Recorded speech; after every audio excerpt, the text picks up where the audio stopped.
Hi అండి. అందరికీ నమస్కారం. Welcome to my channel. ఈ వీడియోలో ఏపీ ప్రభుత్వ ఉద్యోగులకు సూపర్ గుడ్ న్యూస్ అండి.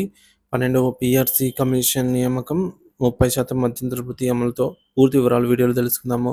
వీడియోని ఎక్కడే గానీ స్కిప్ చేయకుండా ఎండ్ వరకు చూడనప్పుడు ఇన్ఫర్మేషన్ పూర్తిగా అర్థమవుతుంది. వీడియో చూస్తున్న ప్రతి ఒక్కరు వీడియోకి లైక్ చేయండి ఫ్రెండ్స్.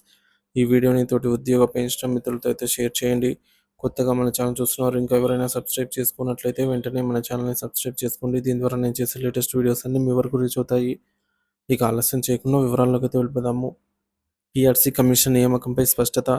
పీఆర్సీ కమిషనర్ నియామకానికి ఎమ్మెల్సీ ఎన్నికల కోడ్ అడ్డంకి కాదని ఏపీ ఐకాస్ అమరావతి చైర్మన్ బొప్పరాజు వెంకటేశ్వర్లు స్పష్టం చేశారు.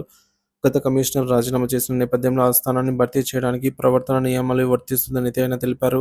ప్రభుత్వ విధానాల్లో స్పష్టత రావడానికి ఉద్యోగుల సంక్షేమానికి ఈ నియామకం అత్యవసరమని కూడా పేర్కొన్నారు. ఉద్యోగుల నిరీక్షణ. విశ్రాంత ఉద్యోగులు తమ మధ్యంతర భృతి ప్రకటన కోసం ఎదురు చూస్తున్నారని, తక్షణమే కొత్త పీఆర్సీ కమిషన్‌ను నియమించాలని ఏపీ ఐకాస్ అమరావతి ఆధ్వర్యంలో విశ్రాంత ఉద్యోగుల సంఘం డిమాండ్ చేసింది. విజయవాడలోని ఏపీ రెవెన్యూ భవన్‌లో మంగళవారం జరిగినటువంటి కార్యవర్గ సమావేశంలో ఈ అంశంపై కీలక చర్చలైతే జరిగాయి. ఉద్యోగుల సమస్యల పరిష్కారం. ఈ సందర్భంగా బొప్పరాజు మాట్లాడుతూ ఉద్యోగుల సమస్యల పరిష్కారానికి రాజీ పడొద్దని హెచ్చరించారు. గత వైకాపా పాలనలో 92 రోజుల పాటు ఒంటరి పోరాటం నిర్వహించామని గుర్తు చేసుకున్నారు. కూటమి ప్రభుత్వం చర్చలకు పిలుస్తుందని ఆశాభావం వ్యక్తం చేశారు. అయితే కొత్త ప్రభుత్వం ఏర్పడి 8 నెలలు గడిచినా ఇప్పటివరకు ప్రభుత్వం ఉద్యోగుల సమస్యలకు స్పష్టమైనటువంటి అప్డేట్స్ ఏమీ ఇవ్వలేదని విమర్శించారు. ఇక ఉద్యమాల్లో విశ్రాంత ఉద్యోగుల పాత్ర. గతంలో చలో విజయవాడ వంటి ఉద్యమాల్లో విశ్రాంత ఉద్యోగుల పాత్ర కీలకమైనది. 90 ఉద్యోగ సంఘాలతో కూడినటువంటి ఏపీ ఐకాస అమరావతి వారు ఉద్యమకారులకు అండగా ఉంటుందని భరోసా ఇచ్చారు. ప్రభుత్వానికి ఉద్యోగుల సంక్షేమం ఎప్పుడూ ప్రాధాన్యత ఉండాలని కోరారు. ముఖ్యంగా ఆరోగ్య కార్డుల సమస్యలను తక్షణమే పరిష్కరించాలని ఉద్యోగుల రాష్ట్ర సంఘం అధ్యక్షుడు శాస్త్రి ప్రభుత్వానికి అయితే కోరారు. ఇక ప్రభుత్వ హామీలు మరియు నిరీక్షణ.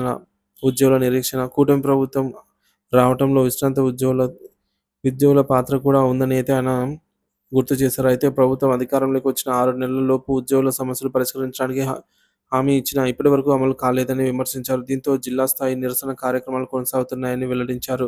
పీఆర్సీ కమిషనర్ నియామకానికి చర్యలు. ఉద్యోగుల పెండింగ్ బకాయిలను సుమారుగా 25,000 కోట్లు ఉన్నాయని, ఒక్కో ఉద్యోగికి 3-4 లాక్స్ వరకు చెల్లించాల్సి ఉందని పేర్కొన్నారు. ఈ మొత్తం త్వరగా విడుదల చేస్తామని, అలాగే 30% మధ్యంతర భృతిని అమలు చేయాలని డిమాండ్ చేశారు. కొత్త పీఆర్సీ కమిషనర్ నియామకానికి ఏపీ ప్రభుత్వం చొరవ తీసుకొని ఈ నిర్ణయాన్ని త్వరితగతిన పూర్తి చేయాలని అయితే ఉద్యోగులు ప్రభుత్వాన్ని అయితే కోరుతూ ఉన్నారు.